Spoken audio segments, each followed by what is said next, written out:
Grace and Peace, Apostle Cheryl Richardson here.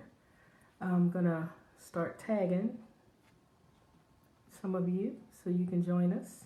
And we welcome you to another broadcast. We're going to be talking about domestic violence, again, as we do on a weekly basis. And the series that we're doing this month is From the Perspective of a Survivor. From the Perspective of a Survivor is what we're going to be talking about.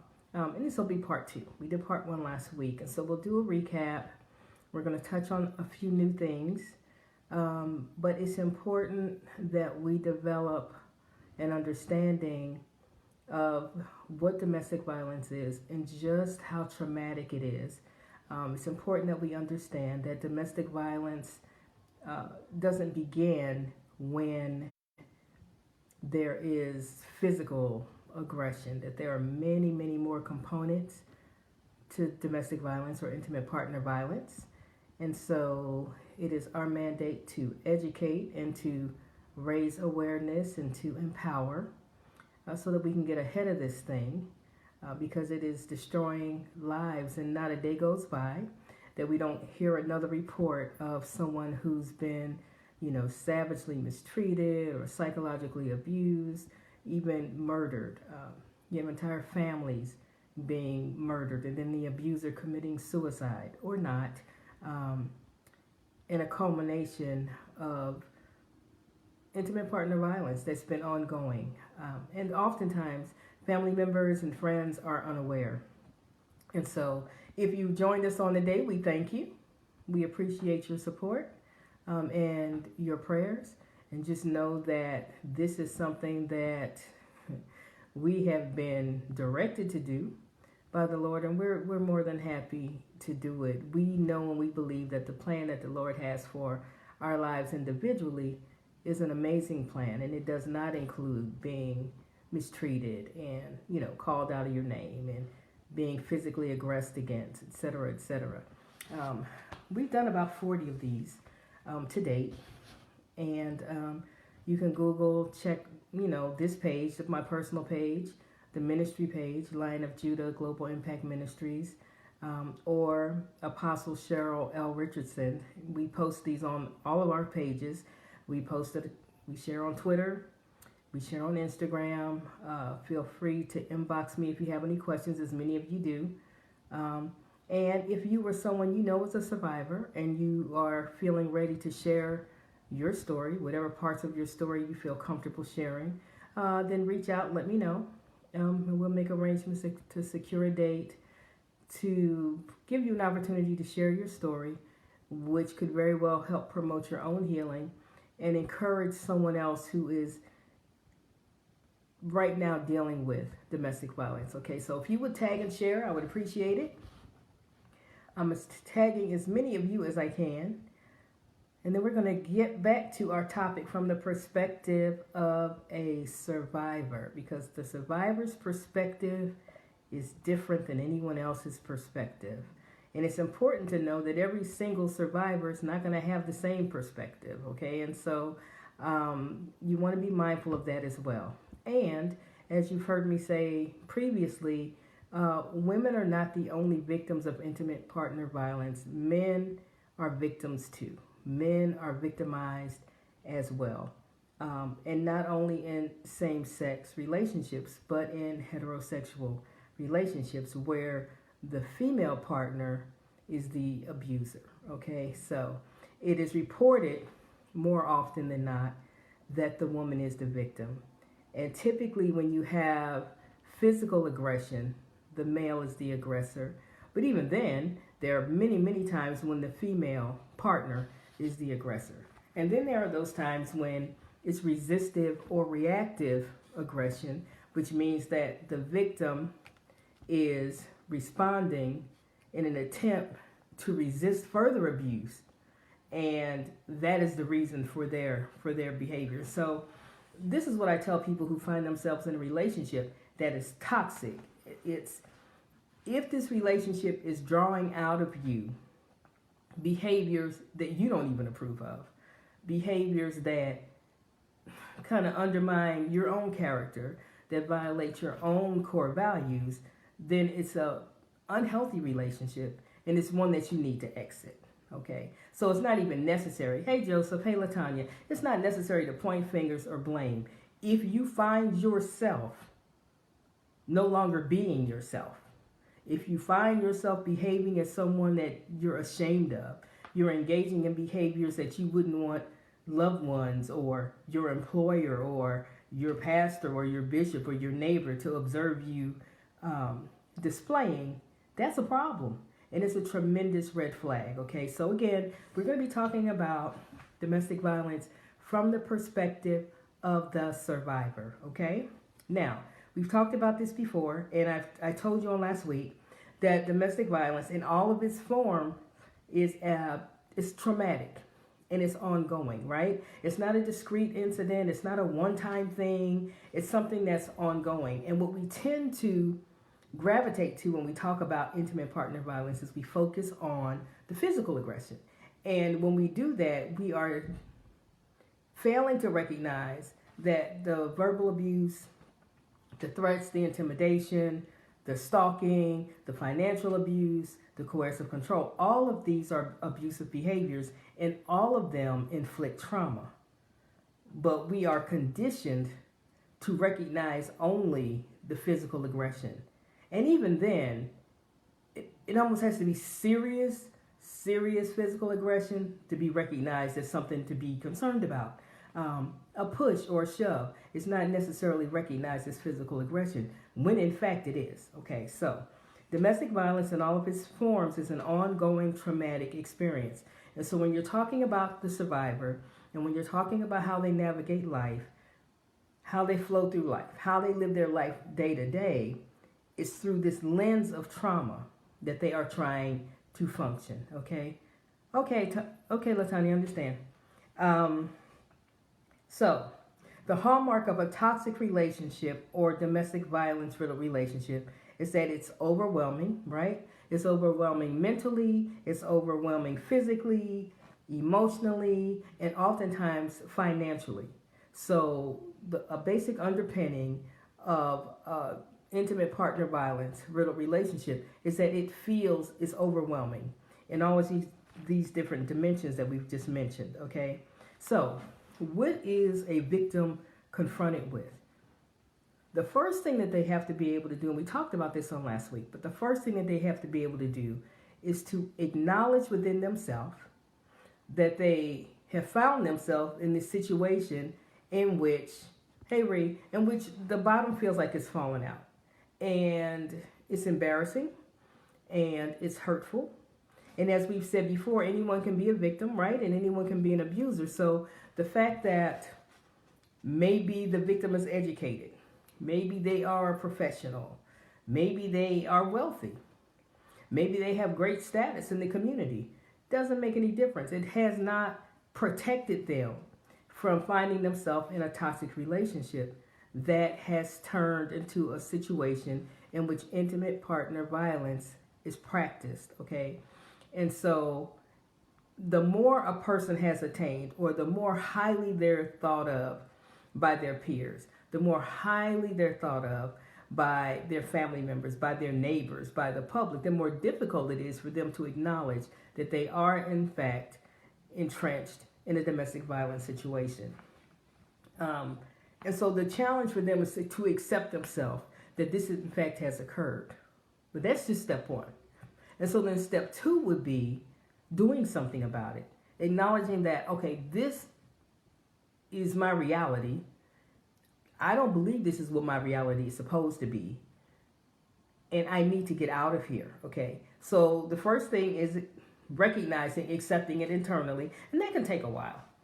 Because you're talking about everything that they've believed up until that point in their life to be true about who they are and their value and their self-worth and their accomplishments and all of that has just been dashed to the ground, right?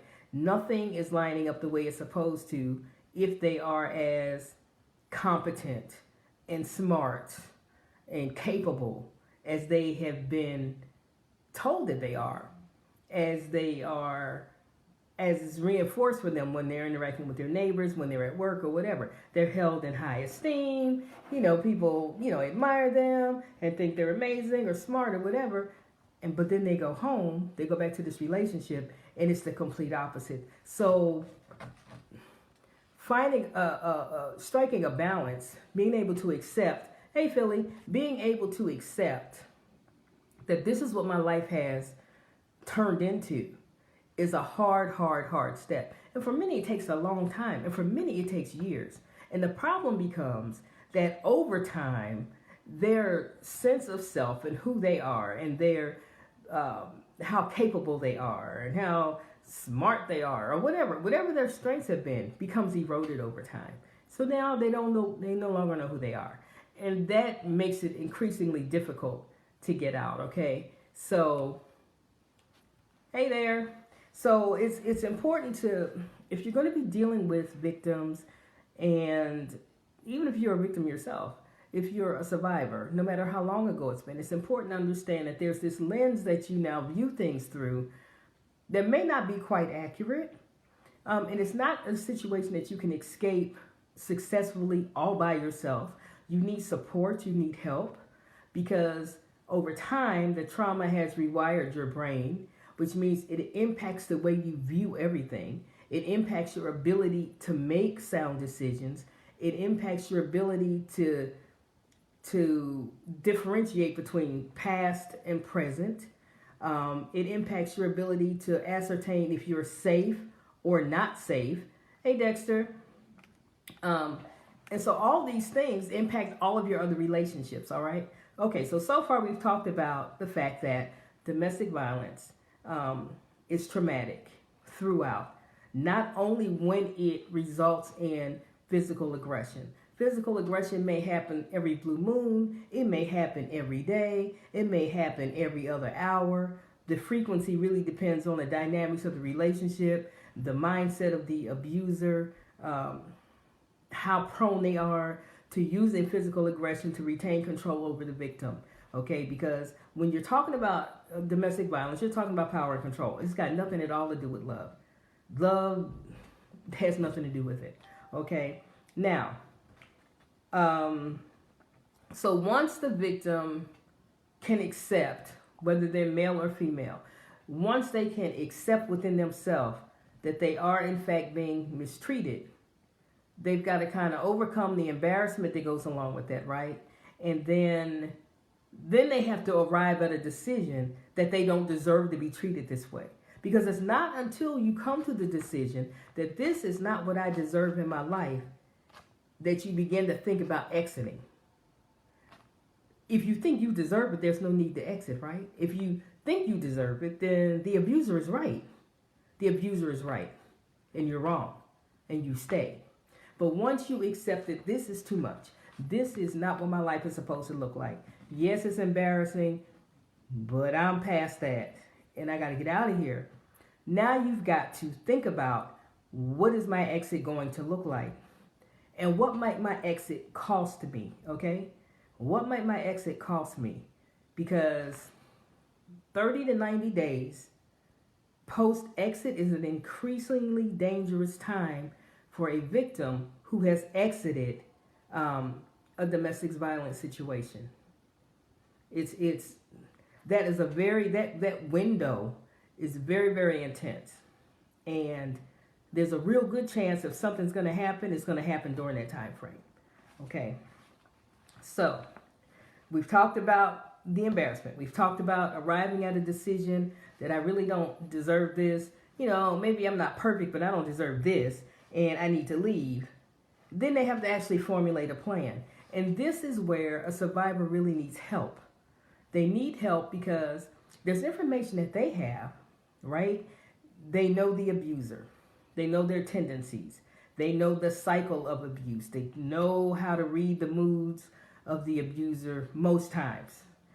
There are times when you have survivors telling you that it's unpredictable. But many will tell you that they can kind of predict the mood, the cycle, the tempo, all right? So their anxiety is increasing, but they have to formulate a plan. And so this is why we tell victims that it's important that you be connected to an advocate. This is someone who is skilled in domestic violence, intimate partner violence advocacy, who can bring things to your attention that maybe you're not considering. They can let you know where the blind spots are in your plan. They can make sure that you understand that you not only need a plan for when you're at home, you need a plan for getting from home to work. You need a plan for getting from work back home safely. You need a plan for if you're in the grocery store and the abuser approaches you. And so these are things that the average person is not going to be able to think about on their own, okay? Hey, believer. There's psychological trauma that we've talked about that, again, is ongoing. And it's generally expressed, the survivor will feel increased fear. So there's this intense anxiety, this intense fear, which makes it difficult to process things, right? To comprehend things and to think things through and to plan rationally. And this is why support is needed. It's imperative that a victim who is trying to exit has support. It's imperative, all right? There's this feeling of loss of control. They are fearful of being killed, often because the abuser has told them that they will kill them. Or they have issued veiled threats. They haven't said it, but they've inferred it. They have implied it, okay?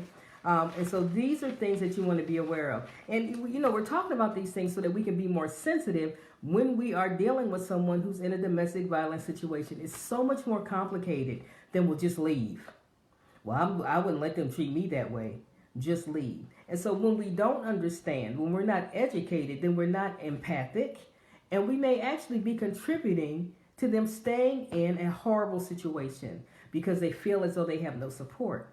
And domestic violence in and of itself, by its nature, is isolating. It's incredibly isolating. It's isolating because the abuser ensures that the victim is isolated, and it's very insidious. It's isolating because the victim is embarrassed, and it's not something that you really just want to talk about at lunch, at work, you know, or after the benediction at church. It's not something that you want to share with people. It's embarrassing. It's humiliating. And over time, you're not even sure if what the abuser is saying to you is accurate or not. You know, you start to believe what they're saying to you about you, okay? So, when we talk about trauma, and we spoke about this in a previous discussion, when you talk about trauma, it's important that we not determine the extent of a victim's trauma based on what we feel is traumatic, okay? What am I saying? Something that may be incredibly traumatic to me may not bother you at all, and vice versa. Something that you find traumatic may not bother me at all. May not bother me, literally at all. I may not have to like recenter myself or go into prayer or nothing. It just might be of no consequence to me, but horribly traumatic to the next person. And so it's important that we don't set ourselves up, and even people who haven't experienced with domestic violence, to not set your experience as the litmus test for if someone else should be experiencing trauma or not. Okay? Is that clear? Each person's experience is their own.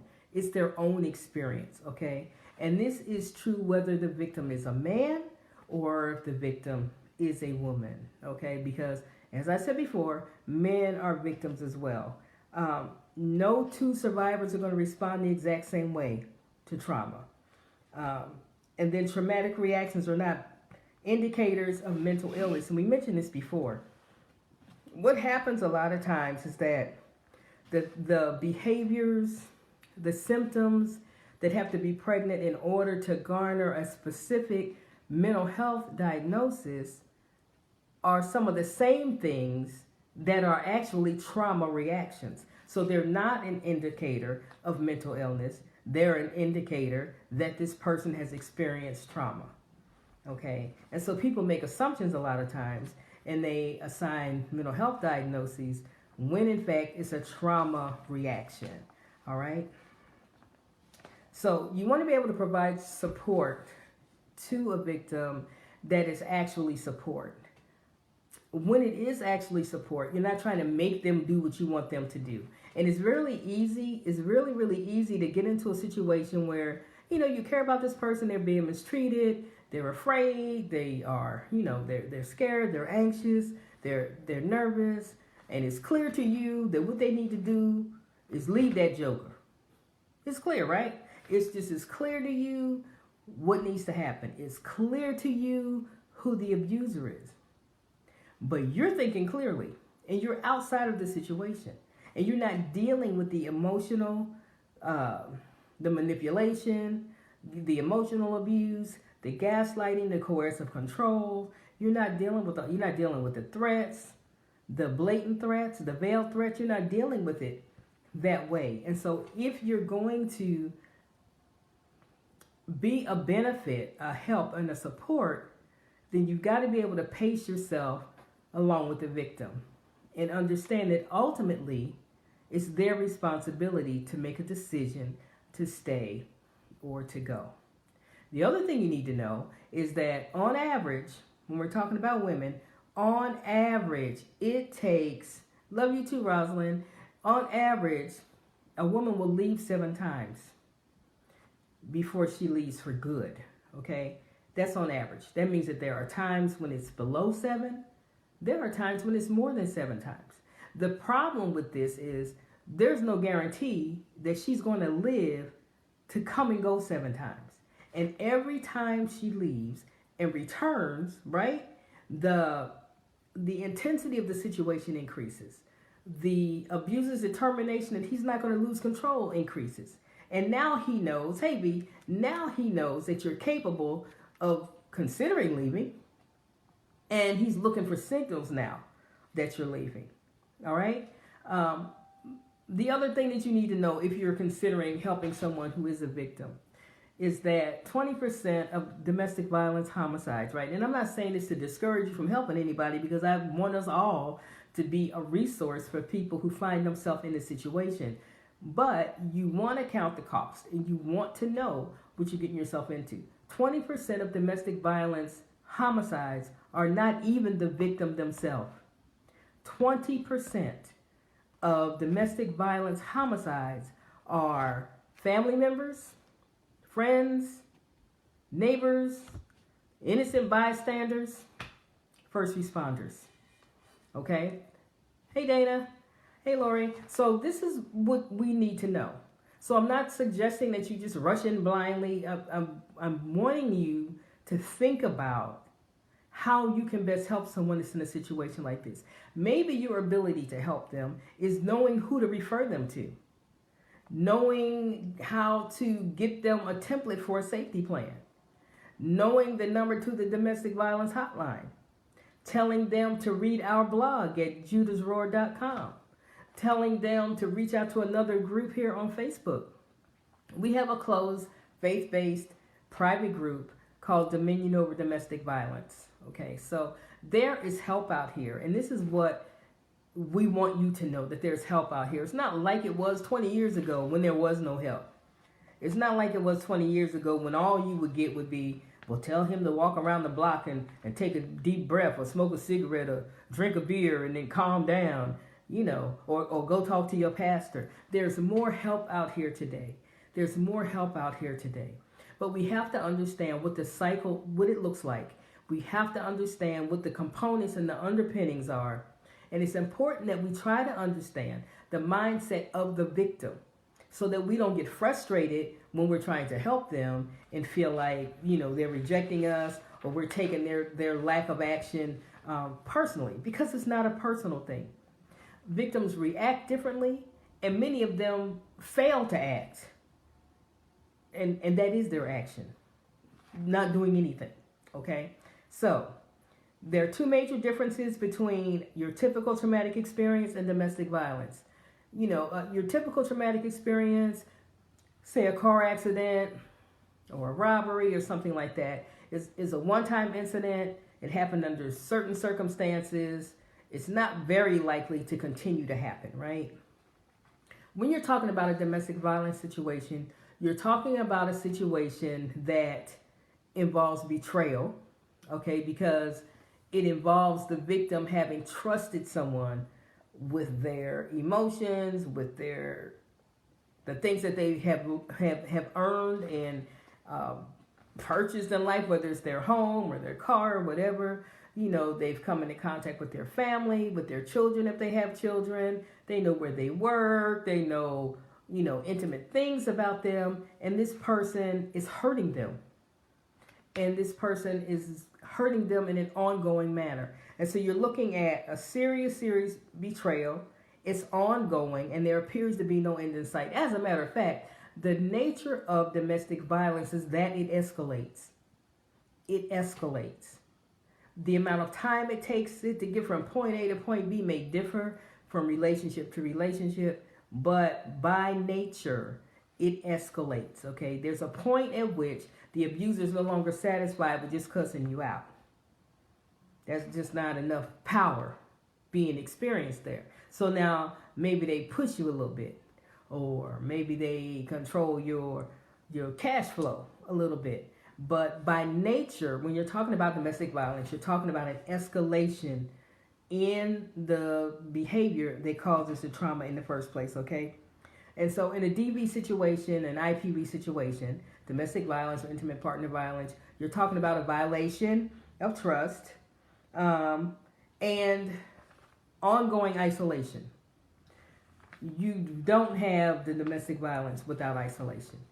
Nobody outside of the relationship knows everything that's going on in that relationship. Even if the victim is sharing, the victim's probably not sharing everything. And the victim may not be sharing the worst things. May not be sharing the worst things at all, okay? So, what can happen if a person has been exposed to domestic violence is that there are triggers that are set up in them emotionally and psychologically, okay? So there are triggers that they deal with, whether they're male or female. Increased anxiety, increased fear, that fight or flight thing that we have built into us, okay, is triggered. An increased avoidance or isolation. You'll have a victim that avoids family, avoids friends, avoids social functions in an attempt to keep to a minimum, and they're hoping to eliminate the abuse that they receive on the other side of these social interactions, okay? So,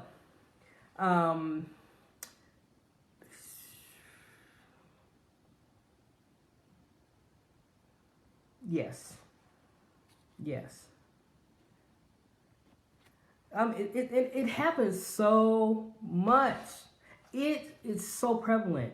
It's so prevalent. It's so prevalent that 1 in 4 women, 1 in 7 men. There's no way. You cannot stand in line at the grocery store. You cannot go to your place of worship and sit on the pew. Someone on that pew is either in a domestic violence situation right now, or they have been. Or maybe it's you. That's how prevalent it is. And you hear me reference often a report that the United Nations released in 2017. And they stated that the most dangerous place for a woman worldwide is in her own home. So this is a global problem. This is a global pandemic, it's been called. This is how serious it is. And so we can't just say, well, it's third world countries. We can't just say it's those places that are rural and it's everywhere.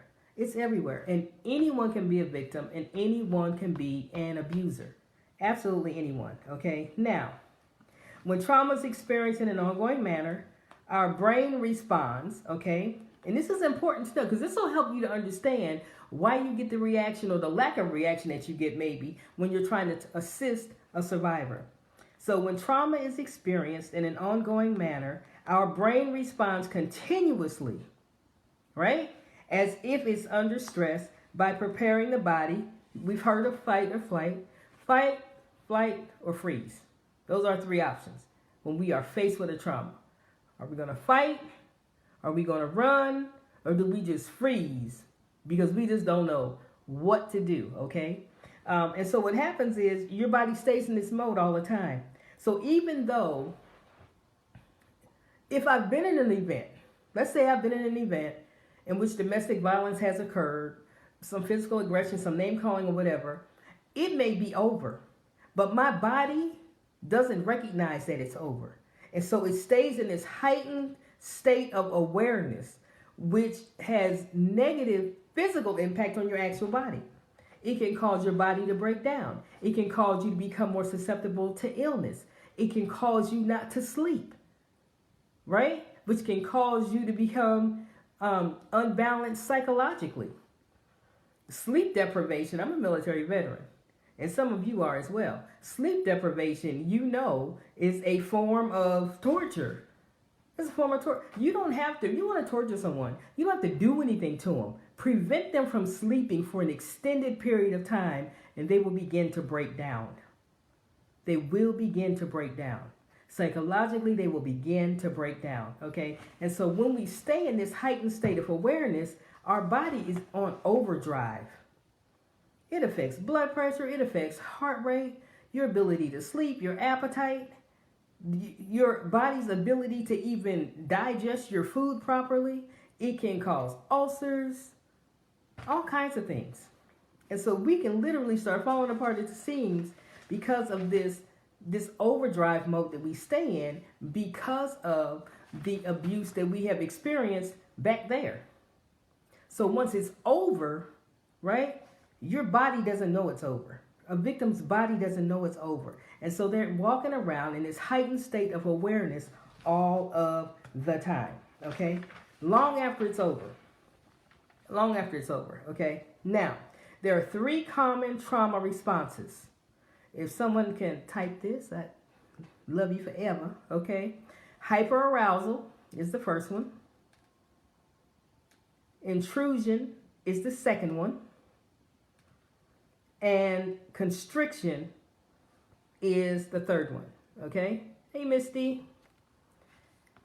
Hyperarousal. So we're talking about 3 common trauma responses. And we're talking about this. We're almost done for this week. But we're talking about this so that you can maybe understand the response, the reaction, or the lack of reaction that you get when you're trying to assist a victim, okay?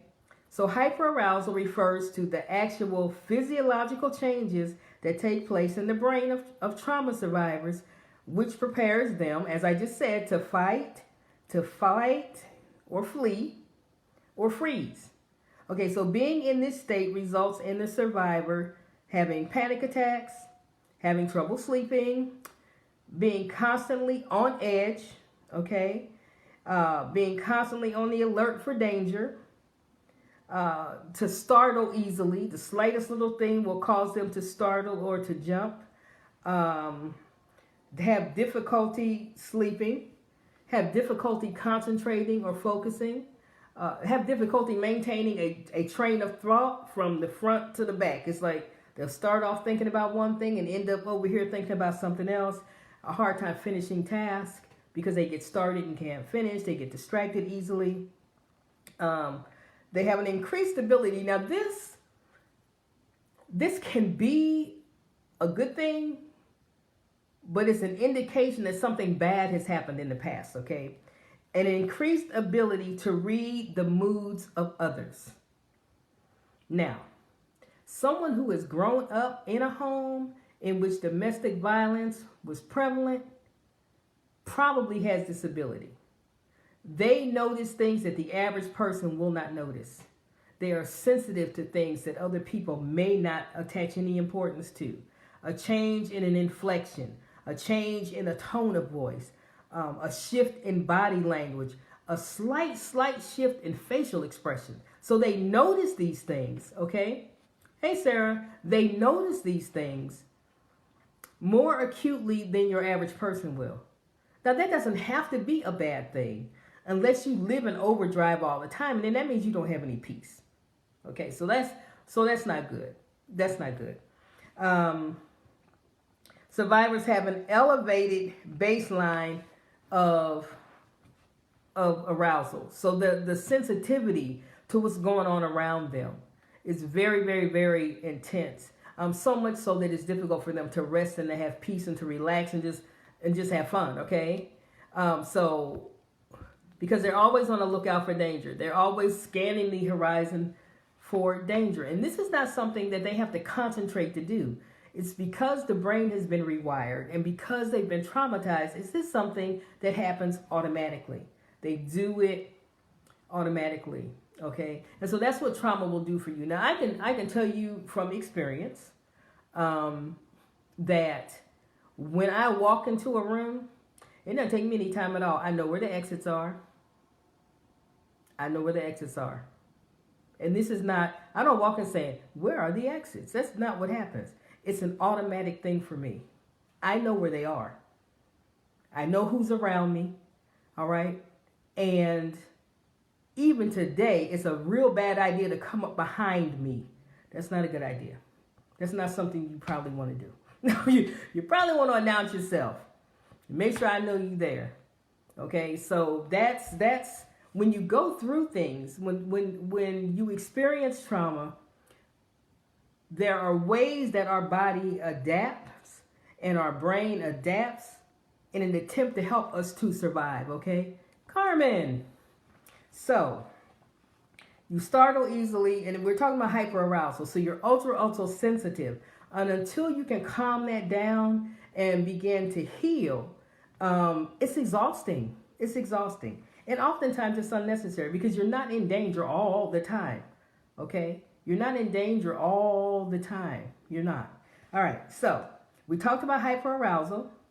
We're still talking about the 3 common trauma responses. And now we're going to talk about intrusion or re-experiencing events. The trauma intrudes on a survivor's life even after the traumatic experience is over. So this can take the form of nightmares, flashbacks, intrusive images, and these are things that just pop up, okay? And it's the victim's not trying to think about them, not trying to remember these things at all, but they come back up. Okay, they come back up when they're sleeping. They come back up when they're in the middle of their workday or whatever. And there are things in the environment that can trigger it. Okay, and we'll talk about that as well. All right. Hello. Okay, so there's a sense of re-experiencing the traumatic event that is out of the control of the survivor. So we're not talking about a situation where the survivor says, let me go back down memory lane and think about all these things. Even if you're a believer and you want to think about, what the Lord has brought you from.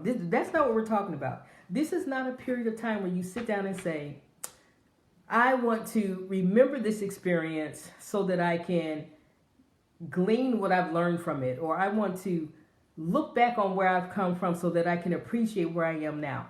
When you're talking about intrusiveness, these things come up probably at the worst time. You're in the middle of something else. You're having a perfectly okay day, and then there's a flashback.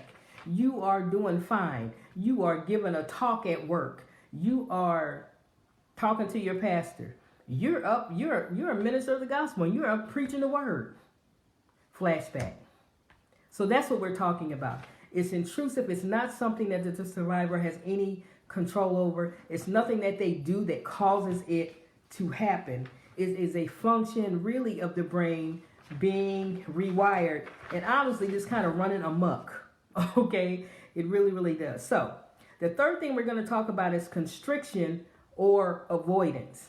We've talked about hyperarousal, we've talked about intrusion, and now we're going to talk about constriction or avoidance. Now, many of you that are survivors will be able to identify with this. It's the numbing of feelings and thoughts associated with the traumatic situation. It's the numbing of feelings. So when this is occurring, the victim's not walking around feeling any emotional turmoil or pain. That's not what's happening. Hey, Jason, when this is occurring, the victim's not feeling anxious or feeling fearful or feeling angry. All right?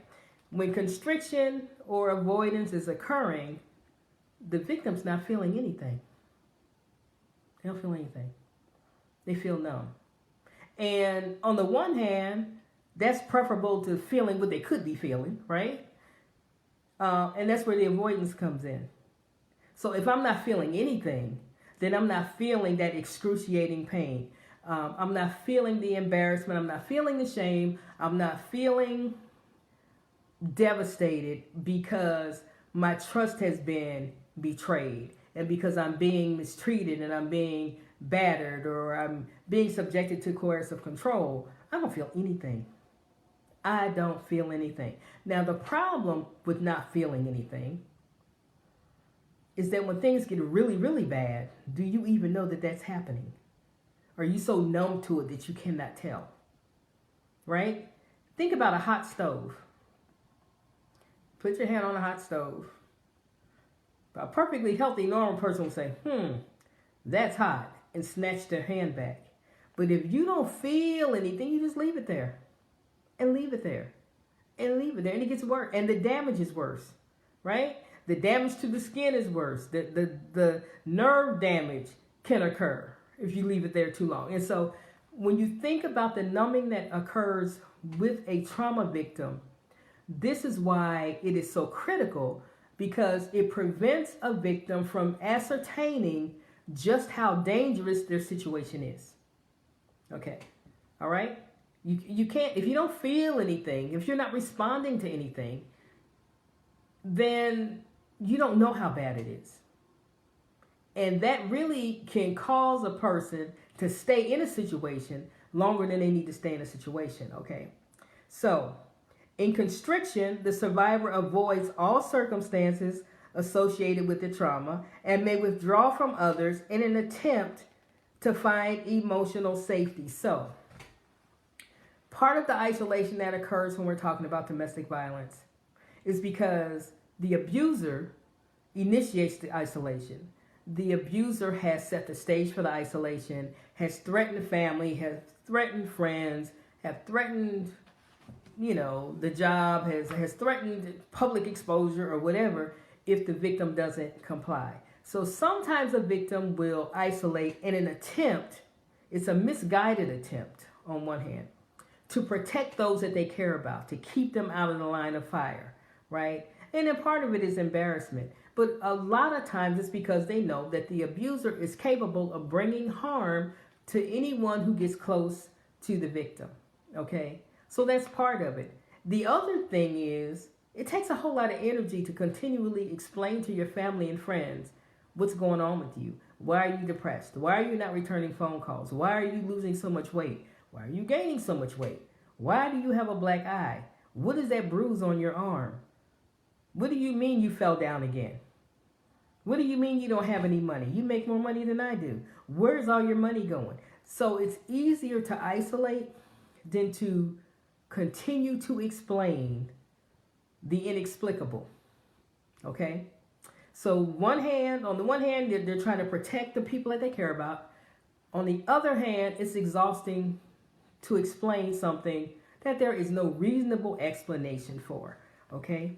So, in review, we said that the 3 prominent trauma responses are hyperarousal, intrusion, and avoidance or constriction. Okay, so just wanted you to be aware of that so that when you're dealing with a survivor that you don't take it personal. It'd be real easy to say, well, we've been friends since we were 5 years old, and we've been friends since high school, or, we went to college together, and, you can tell me anything, but, you're not telling me the truth. You're not sharing. Hey, but you're not sharing things with me. You're not telling the truth. And it'd be real easy to take that personally and to get offended and unwittingly play into the hands of the abuser by getting angry and isolating him, to withdrawing and pulling back. So if you can understand that, if someone close to you is behaving strangely or differently, something's probably going on. And it may be that they're trying to even protect you by not telling you, okay? It could be that they're embarrassed, and it could be that they're really afraid for your safety. That if you do know, and it could be in some cases, and some of y'all, I know this is the case, in some cases, if they told you, there would absolutely be a problem. There'd be a problem. There'll be a problem. And they might be concerned about what you may do if they tell you. So I just want you to be sensitive to that when you are interacting with someone who was in a situation in which domestic violence or intimate partner violence may be occurring. Understand that they may not tell you the truth. They may deny it. They may get angry with you in an attempt to push you away to keep you from figuring out what's going on. They may be trying to protect you. They may have been told that if the secret is let out, that people are going to get hurt. Okay? And there have been so many instances, even lately, where men have killed their entire families. And invariably, someone in their family says, I can't believe he did this. I never thought he would do it. This is despite the fact that they've said it. So what I want you to know today is this. If someone ever says, I'll kill you, ever, I don't care how upset they are, I don't care how inebriated they are, I don't care. The Bible says out of the abundance of the heart, the mouth speaks. If it came out of the mouth, it was in the heart. Okay? It couldn't come out the mouth if it wasn't in the heart first. So it was in there. Now, they may hate they said it, but if they said it, don't you dismiss that. Don't dismiss that. If they apologize, that's part of the cycle. Okay? So there's a family, this occurred, I believe, in New Jersey, where, and this is just over the past couple of days, where this man murdered his wife, killed his children, and then went to a park and hung himself. Now, this man had told his wife that he would kill her. She said to his cousin, he said he would kill me. I guess the cousin asked him about it and he denied it. And he said, oh, I would never kill you. I would never hurt you. I love you. Okay, so now the whole family's dead. If they say it, don't you dismiss it. I don't care how many flowers. I don't care if they show up with the Hope Diamond. They said that they're going to hurt you. Understand that the potential for that action, the groundwork has already been laid if they've said it, okay? Understand that men can be victims as well. It's difficult for a man to acknowledge it because they have far much less support than women do today. They may face outright ridicule. They may not be believed. In the case of, here's two famous people, Johnny Depp and Amber Heard, his wife, his ex-wife. I think they got married back in 2015. They were in a movie. They were co-stars in a movie together. They got married in 2015. The wheels came off that bus relatively quickly. They were divorced, I think, they filed for divorce 18 months later. But they have alleged domestic violence against one another. Serious domestic violence. Like off-the-chain domestic violence against one another. All right? And so one of the things that we've talked about in the past is how you can have two parties in a relationship who are abusers. And then you have to try to determine who the core aggressor is. Who initiated it. All right? And so what I want you all to understand is this. If you find yourself in a situation, I don't care what the situation is, and what it pulls out of you is something that's ugly to you. What it pulls out of you is language or behavior or a thought process that undermines who you are at the core of who you are. If they're bringing out the worst in you, all right, as opposed to the best in you, you are looking at a situation that could turn into a domestic violence situation relatively quickly. Relatively quickly, okay? And for those of you who don't want to ever say anything negative about anybody else, okay, you don't have to say anything negative about them. Just, we are not good together. We're not good for each other, okay? That's all the reason you need. That's all the reason you need, okay? So today we've been talking about domestic violence from the perspective of a survivor. And again, if this is what our focus is going to be for the remainder of this month, we've got two more Sundays. If you or someone you know is a survivor and you feel ready to share your story, reach out, let me know. and we can secure a date and we can have a discussion here on this broadcast that may be beneficial to others and can help you to move forward in your own healing. You know, a large part of healing, I think, is finding a purpose, something positive that you can pull out of what you've experienced. It doesn't mean that what you've experienced is good, or even that what you experienced was destined or anything like that, but it means that you can learn something from it so that it was not just pain that you've experienced for no apparent reason, that it can benefit someone else, okay? Now, I just want to say one more thing. I've seen a lot lately on social media where people say, the first time he or she hits you, get out. Listen to me. Listen to me.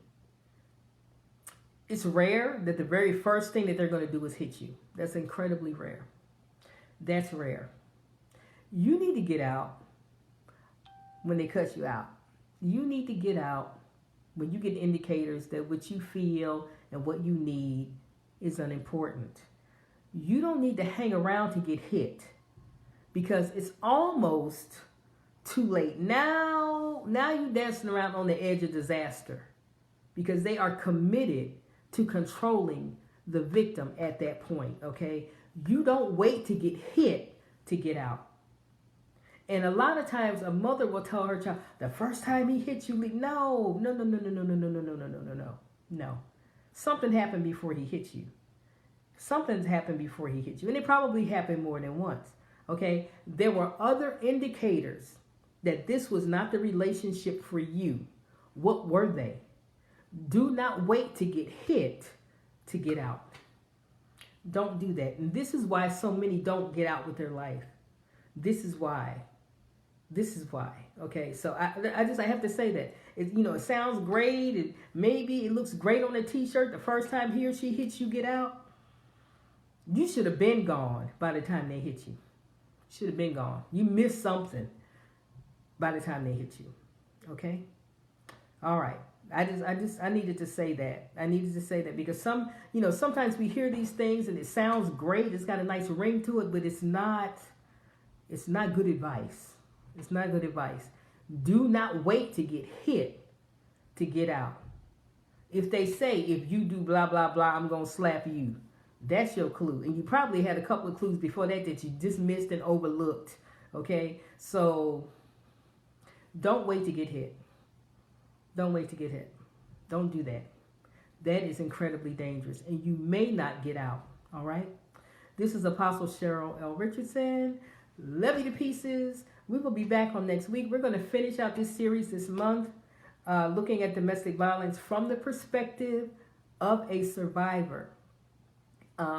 We think it's helpful for those who want to help survivors to understand the pushback that they may get when they try to help, okay? The isolation, the anger, the irritation, all of that, and how you can best help. The most important thing is don't take it personally. Do not take it personally, and understand that a survivor ultimately is responsible for making a decision to leave, to stay. Oh, you can know all day long what they ought to do. They've got to be able to walk it out, okay?